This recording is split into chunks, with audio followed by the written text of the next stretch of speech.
Bonjour et bienvenue dans cette troisième émission d'Eyblade. Aujourd'hui, nous allons nous intéresser de plus près à l'équipe de la Gangan Galaxy, mais surtout aux toupies des membres. Nous ferons ensuite un tour rapide des nouveautés, avant de faire une petite rétrospective sur les derniers événements Beyblade. Enfin, nous finirons par notre sélection des chaînes YouTube de l'année 2012.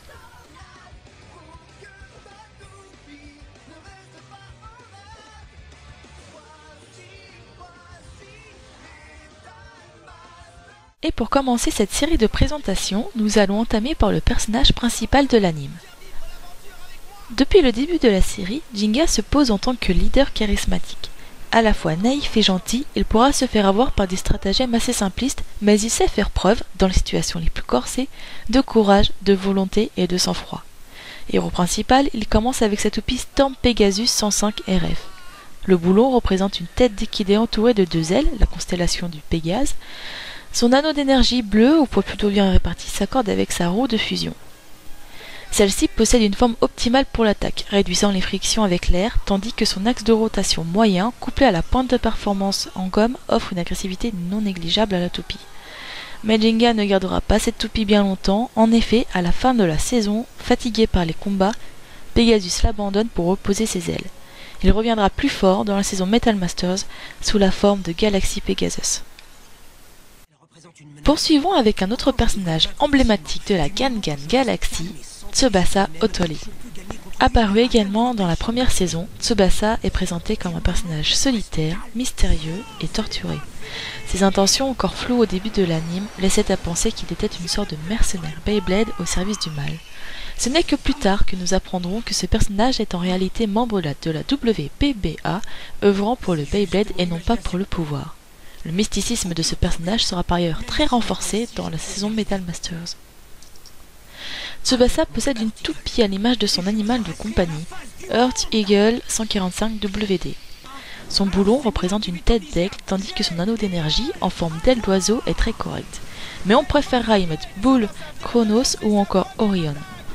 Sa roue de fusion, quant à elle, peut autant servir pour la défense que l'endurance grâce à son point intermédiaire et à sa ligne fluide. On regrettera juste les 4 petites séparations qui réduisent la vitesse. Par ailleurs, l'axe de rotation 145 est très bon en ce qui concerne l'endurance. Épais et haut, il engage la toupie dans une résistance solide tandis que sa pointe de performance, à la fois large et pointue, amortit très bien les chocs. Cette toupie restera par ailleurs la même dans Beyblade Metal Masters. C'est au tour du cadet de l'équipe de passer en revue, Yu Tendo. Yu fait partie des premiers arrivants de la série Beyblade Metal. Très jeune, il est présenté comme un personnage très réactif, impulsif, qui a tendance à s'énerver pour peu de choses. Auparavant membre de la Nébuleuse Noire, il se joindra aux côtés de Jinga après avoir été trahi par Doji et Ryuga. Ce gamin, très sûr de lui, déteste la défaite et s'emballe facilement lorsqu'un match devient corsé. Yu est notamment très fier de sa toupie, Flame Libra T125ES. Le boulon de cette baie représente une balance en accord avec l'anneau d'énergie vert qui affiche le même design au poids assez léger. Sa roue de fusion, quant à elle, est extrêmement large et plate, ce qui favorise sa stabilité mais qui la desservira lors de matchs contre des toupies de type attaque. Son axe de rotation, T125, est quant à lui plutôt bon, ses ailerons chassent l'air et augmentent sa stabilité, bien qu'on lui préférera un DF145. Sa pointe de performance reste cependant plutôt décevante car très peu stable. Flame Libra restera sensiblement la même dans Beyblade Metal Masters. Passons maintenant au nouvel arrivant de la saison, Masamune Kadoya. Arrivé de nulle part, ce personnage est aussi prétentieux qu'il est bon blader.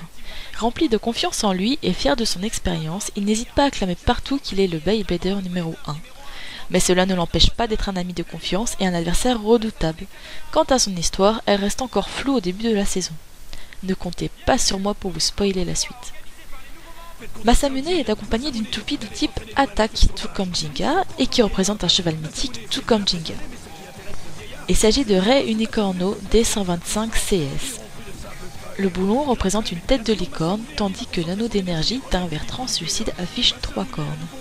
Cet anneau est d'ailleurs plutôt bon. Sa roue de fusion est à la fois agressive et défensive, de par sa forme peu commune, ronde, composée de 3 morceaux distincts. Son axe de rotation est de hauteur moyenne, entouré d'un anneau défensif.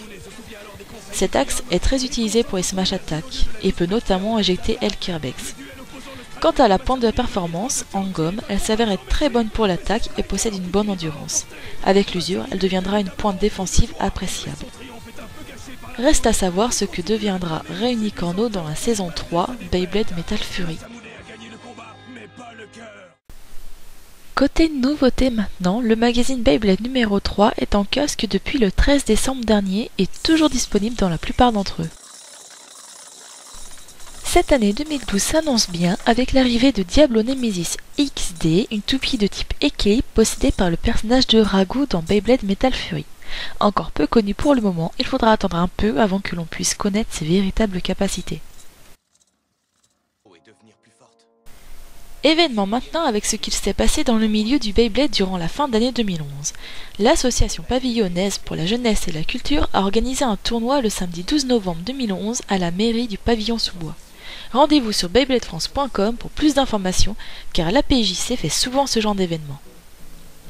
Chapsoué maintenant a organisé le Legend Tournament où 128 bladers se sont donné rendez-vous pour s'affronter. Nous ne pouvons que vous conseiller d'aller régulièrement visiter leur site pour connaître de peut-être futures dates et pour faire le plein de toupies. Beyblade France vous a réservé ce mois-ci une petite compilation de chaînes YouTube qui pourront vous intéresser, des plus connus aux moins connus. Du côté des anglophones, c'est Drigger GT2 et Akira's Daddy qui ont retenu notre attention. Drigger GT propose des vidéos de matchs de toupies en reprenant les combats de l'anime, à regarder d'urgence car ces montages sont bien réalisés et c'est toujours avec le même plaisir que nous apprécions ces combats. Akira's Daddy, quant à lui, nous offre de nombreux unboxings ainsi que des reviews de dernières toupies sorties. Toujours à jour, nous vous recommandons cette chaîne pour vous tenir au courant des derniers bijoux qui sortent. Du côté des Français, c'est Stardust Dragonful et Arcane Channel qui nous ont interpellés. Stardust Dragonful propose de nombreux matchs de démonstration, déjà fermement implantés dans le Beyblade français et du haut de ses plus de 300 vidéos, vous aurez de quoi régaler vos yeux. Alors n'hésitez pas à vous abonner à sa chaîne et à le suivre. Arcane Channel est une nouvelle chaîne française qui fait ses premiers pas sur YouTube. De beaux matchs en perspective où l'on sent l'inspiration de Drigger GT. C'est propre, c'est bien, c'est à suivre, en espérant que le YouTuber continuera sur sa lancée. L'émission s'achève ainsi et je vous propose de choisir quelle équipe Beyblade de la saison Metal Masters sera exposée dans la prochaine émission. Alors à vos commentaires, que ce soit sur Twitter, Facebook ou YouTube pour donner votre avis. N'oubliez pas de vous abonner à notre chaîne et de vous inscrire sur www.beybladefrance.com. Quant à moi, je vous donne rendez-vous pour la prochaine fois. À bientôt!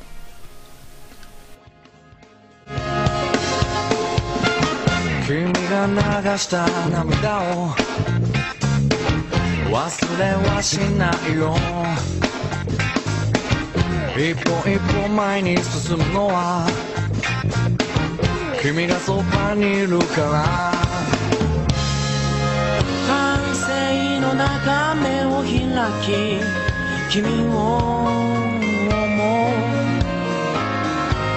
流した涙のことを恐れずに力強く走ってゆ